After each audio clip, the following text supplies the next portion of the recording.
Hi movie lovers, welcome to Rebel Talks. അങ്ങനെ നമ്മുടെ ദൃശ്യം 3യുടെ ടീസർ വന്നിരിക്കുകയാണ്. ഇന്ന് വൈകുന്നേരത്തോടെ ദൃശ്യം 3യുടെ ടീസർ വന്നിട്ടുണ്ട്. എല്ലാവരും കണ്ടു കാണും, കാണാത്തവർ പോയി കാണുക. അങ്ങനെ നമ്മുടെ ക്ലാസിക് ക്രിമിനൽ തിരിച്ചു വരികയാണ്. 4ാം ക്ലാസ്സുകാരൻ നാട്ടിൻ പുറത്തുകാരൻ ജോർജ് കുട്ടിയുടെ 3ാമത്തെ വരവ്. എന്താകുമോ എന്തോ, എന്തും പ്രതീക്ഷിക്കാം അല്ലേ? എന്ത് കഷ്ടമാണല്ലേ അദ്ദേഹത്തിൻ്റെ കാര്യം, ഒന്ന് ആലോചിച്ച് നോക്കി. 2013 ഫസ്റ്റ് പാർട്ട് റിലീസായി. 2021 8 വർഷത്തിന് ശേഷം സെക്കൻഡ് പാർട്ട്. ഇപ്പോൾ ഇതാ വീണ്ടും 5 വർഷത്തിന് ശേഷം 3ാം ഭാഗം. അന്ന് ഫസ്റ്റ് പാർട്ടിൽ തന്നെ കുറ്റസമ്മതം നടത്തിയിരുന്നുണ്ടെങ്കിൽ ഇപ്പോൾ പുള്ളിക്കാരനെ ശിക്ഷയും കഴിഞ്ഞ് ജയിലിൽ നിന്ന് ഇറങ്ങി മനസ്സമാധാനത്തോടെ ജീവിക്കുമായിരുന്നു.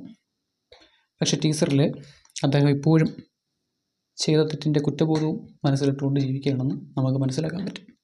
ടീസറിൽ അത്ര വലിയ സംഭവങ്ങളൊന്നുമില്ല. 1 മിനിറ്റ് 51 സെക്കൻഡാണുള്ളത്. പക്ഷേ അതിൽ 3/4 ഭാഗവും ഫസ്റ്റ് പാർട്ടിലെയും സെക്കൻഡ് പാർട്ടിലെയും സീനുകളാണ് കാണിച്ചിരിക്കുന്നത്. വളരെ കുറച്ച് മാത്രമേ ഉള്ളൂ 3ാം ഭാഗവുമായിട്ട് ബന്ധപ്പെട്ടത്. ജോർജ് കുട്ടിയുടെ ഫാമിലി, പിന്നെ വരുണിൻ്റെ പാരൻസ്, പിന്നെ നമ്മുടെ മുരളി ഗോപി അവതരിപ്പിച്ച പോലീസ് ക്യാരക്ടർ, ഇത്രയും ആൾക്കാരെ മാത്രമേ അതിൽ കാണിക്കുന്നുള്ളൂ. ടീസർ കണ്ടിട്ട് വലിയ പ്രതീക്ഷയ്ക്കുള്ളതൊന്നും അതിൽ കാണിച്ചിട്ടില്ല. ഒരു നോർമൽ സിനിമയാണെന്നൊക്കെ ജിത്തു ജോസഫ് പറയുകയും ചെയ്തു. പക്ഷേ നമുക്കറിയാമല്ലോ അദ്ദേഹം എന്തൊക്കെയാണ് പറയുന്നതെന്നും സിനിമ വരുമ്പോൾ എന്താവുമെന്നും ഒക്കെ. ഇതിനു മുമ്പ് 2ാം ഭാഗം ഇറങ്ങുന്ന സമയത്തും അദ്ദേഹം ഇതുപോലെ എന്തൊക്കെ പറഞ്ഞിരുന്നു. എന്നിട്ട് നമ്മൾ എന്താ കണ്ടേ? അത്രയേ ഉള്ളൂ. So wait for the best. Okay, let's wait for May 21st. നമ്മുടെ കംപ്ലീറ്റ് ആക്ടറിൻ്റെ ബർത്ത്ഡേയുടെ അന്ന് തന്നെയാണ് മൂവി റിലീസാവുന്നത്. വെയിറ്റ് ചെയ്യാം.